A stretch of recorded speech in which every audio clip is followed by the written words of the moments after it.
Hello friends, നമുക്ക് മല്ലി വിത്ത് എടുത്ത് മേടിച്ചിട്ട് കനമുള്ള വിത്ത് നോക്കി നല്ല വിത്ത് നോക്കി തിരഞ്ഞെടുക്കുക. മേടിച്ചിട്ട് ഒരു 4 മണിക്കൂർ വെള്ളത്തിയിട്ട് വയ്ക്കുക. എന്നിട്ട് ഇതെടുത്ത ട്രയൽ നട്ട് കൊടുക്കുക. നട്ട് വെച്ചാൽ ഒരു 2-3 ദിവസം കഴിയുമ്പം മുള വരും. മുള വരുമ്പോൾ ഇതിൽ ഇടേണ്ട വളം എന്ന് പറയുന്നത് ചാണകം ഉണങ്ങിയത് പൊടിച്ചെടുക്കുക. കുറച്ച് മണ്ണെടുക്കുക. മണ്ണെന്ന് പറയുമ്പോൾ മണലിൻ്റെ അംശമുള്ളതാണെങ്കിൽ കുഴപ്പം നല്ലതാണ്.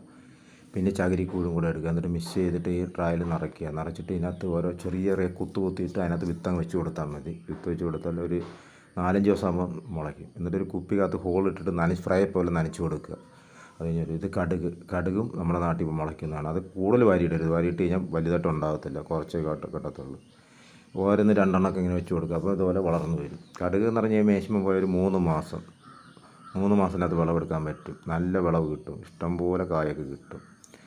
നമുക്കിവിടെ ഉണ്ടാകാത്ത ഒന്നുമില്ല. എല്ലാം ഇത് ജീരകം വിത്തും അതുപോലെ 4 മണിക്കൂർ വെള്ളത്തിലിട്ടിട്ട് ഇങ്ങനെ ട്രയൽ വെച്ച് കൊടുക്കുക. അത് വെറുതെ തറയിട്ടാൽ മതി. പക്ഷേ എല്ലാത്തിനും ഈ ചാണകവും ചകിരിക്കൂഴും ഈ മണ്ണിൻ്റെ അംശവും വേണം. എങ്കിൽ നല്ലോണം വളർന്നു വരും. പിന്നെ ഇതിനെന്ന് പറഞ്ഞാൽ തണ്ടിന് കനക്കുറവാണ്. അപ്പോൾ വെള്ളം ഒഴിക്കുമ്പോൾ സൂക്ഷിച്ച് ഒഴിക്കുക, അല്ലെങ്കിൽ എല്ലാം ഒടിഞ്ഞു വീഴും.